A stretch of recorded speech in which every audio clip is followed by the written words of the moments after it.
Welcome to the KO Boxing Show. Haven't we got a massive show tonight? None other than Hall of Fame promoter, the founder of Top Rank, Mr. Bob Arum. Welcome to the KO Boxing Show. Nice to be on, Peter. Nice to be on.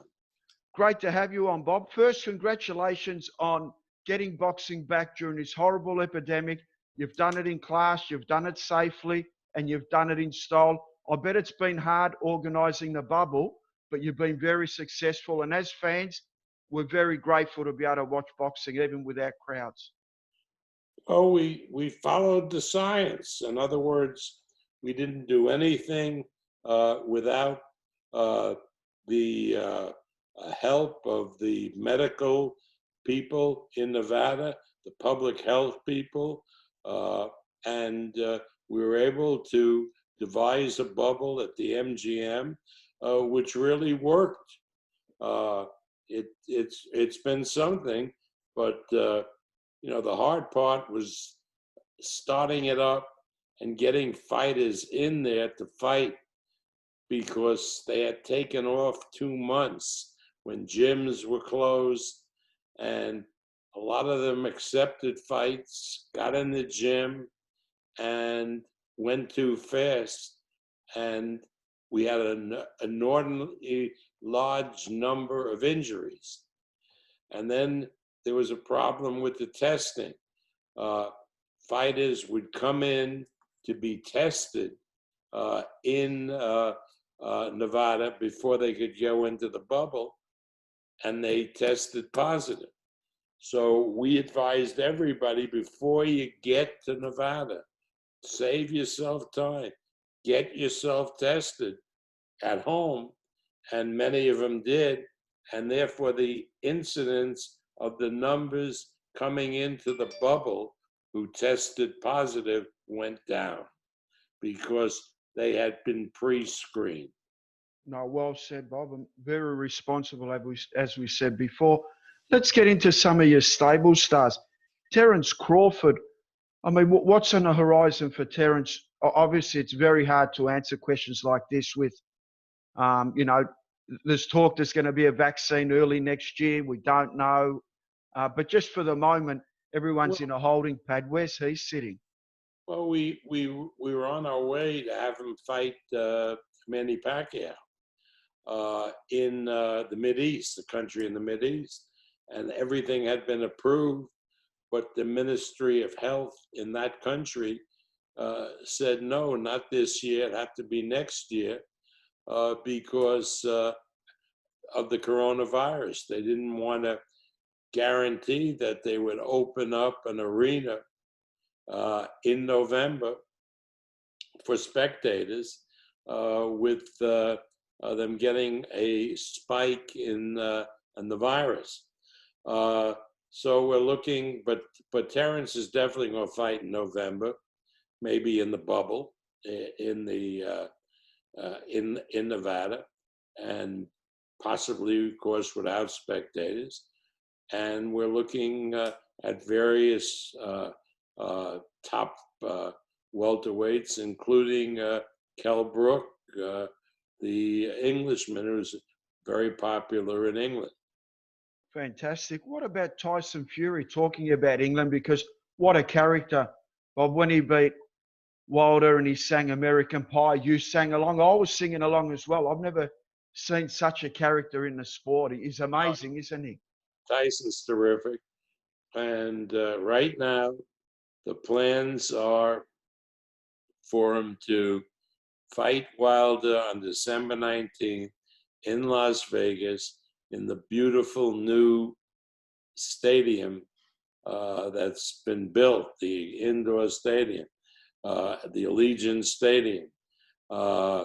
We've cleared all of that with the Raiders, who are the football team that owns the arena. And the fight would take place on a Saturday night, December 19th.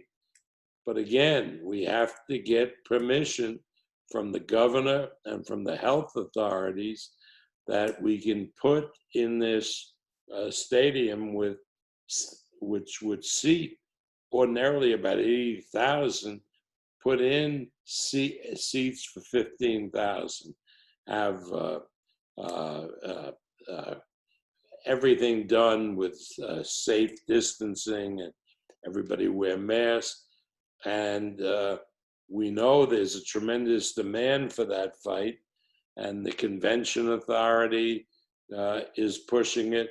But listen, we're responsible people, and the people in Nevada, the governor is terrific. We're going to, one step at a time. If it's not going to be safe, we're not going to do it. No, thank you for that, Bob. Also, Joe Antajas, what's happening with him, the Filipino super flyweight world champion? Has he got a fight coming up on the horizon? Who is that? Who? Joe Ancajas. Yeah, there are big problems over in the Philippines because there's been a lot of coronavirus, and his passport had lapsed. So it was a big to-do to get him another, not passport, his P1, his visa had lapsed. So that was a problem because the embassy in the Philippines, the American embassy, was shut down for a while. So they're trying to sort it out when they can get Encajas over here and have him get acclimated again back in the United States. We'll certainly arrange a fight for him this winter. Oh, great. Talking about the Philippines, Manny Pacquiao, what's on the horizon for him, Bob? We mentioned before Terence Crawford. Well, that doesn't look like... But that didn't happen this morning. I mean, this morning, the country authorities told us that while they had made a good proposal for the fight, that it couldn't happen this year because of the coronavirus. So we have to go back to the drawing board.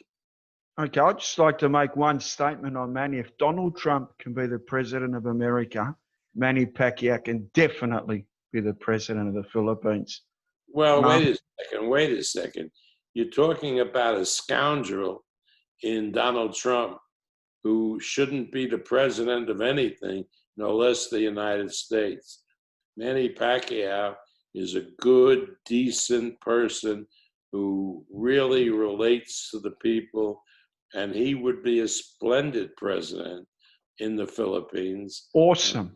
I wouldn't put those two guys, Trump and Manny, in the same sentence. Well said. Well said.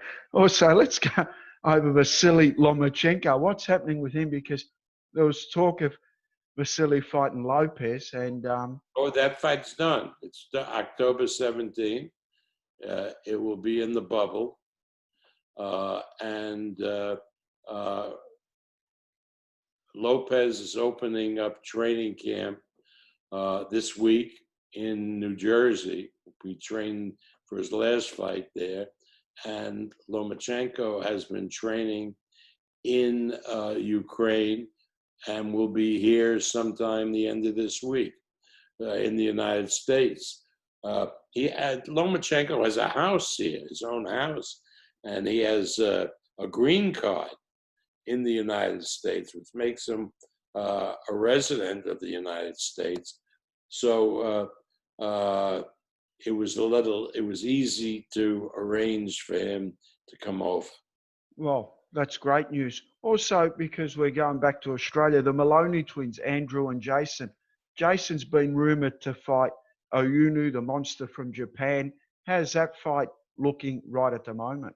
Well, looks like we're going to do that fight also in the bubble on October 31st. Inouye's papers have cleared, his visa's cleared. He'll be coming over here probably a month before the fight. And the Maloneys are the same. The Jason will be fighting Inouye at I think October 31st is the date. And a couple of weeks later, Andrew will get a rematch with Franco. Gee, that'll be massive. And I've promoted the Maloney's maybe 6 or 7 times, Bob. They always come to fight. They're race-side fighters, and you know, don't be surprised if they cause an upset with a Japanese monster. If Jason He can pull an could. upset, do not Jason's be tough. surprised. He was in tough in the last fight we did for him in the bubble, and he stood in there. He's a hell of a fighter.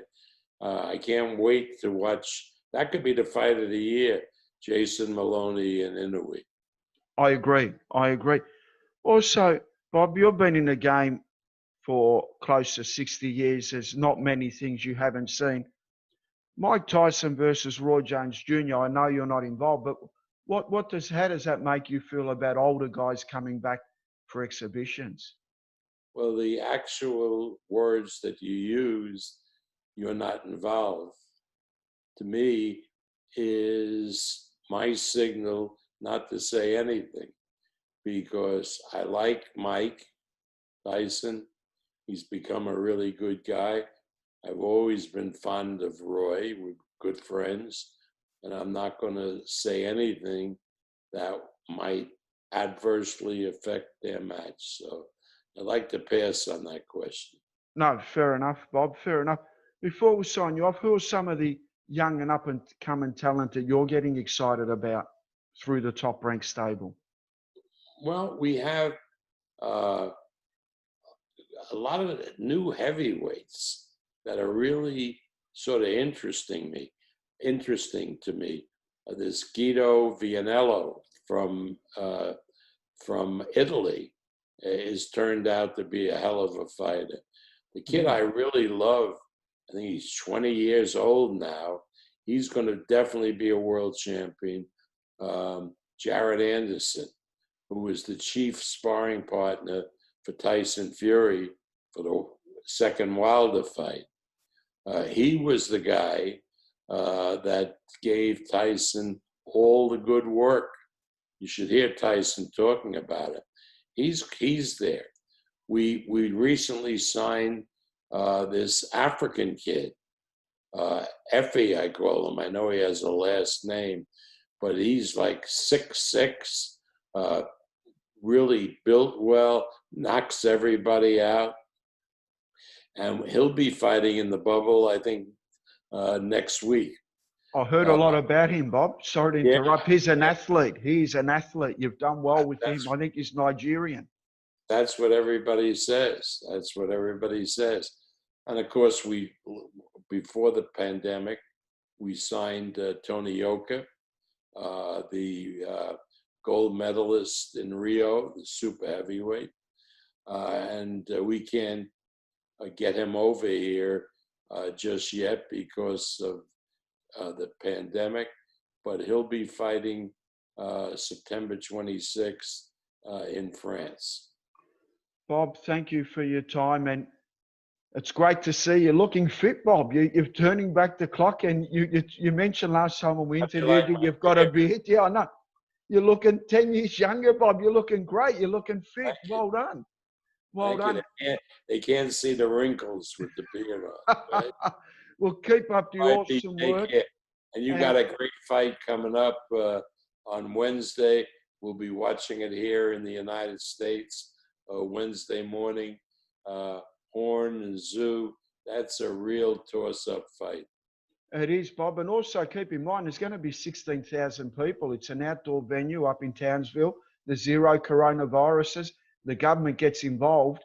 If there's ever any chance, I mean, I'm hearing that if George Kambosos wins his fight with Selby and Lomachenko successful, maybe to do a fight in Australia with Kambosos and Lomachenko. Well, they're just some of the rumors. Speaking, if Loma gets by Lopez, Loma wants to fight all over the world, and I think he would like nothing better than to fight in Australia.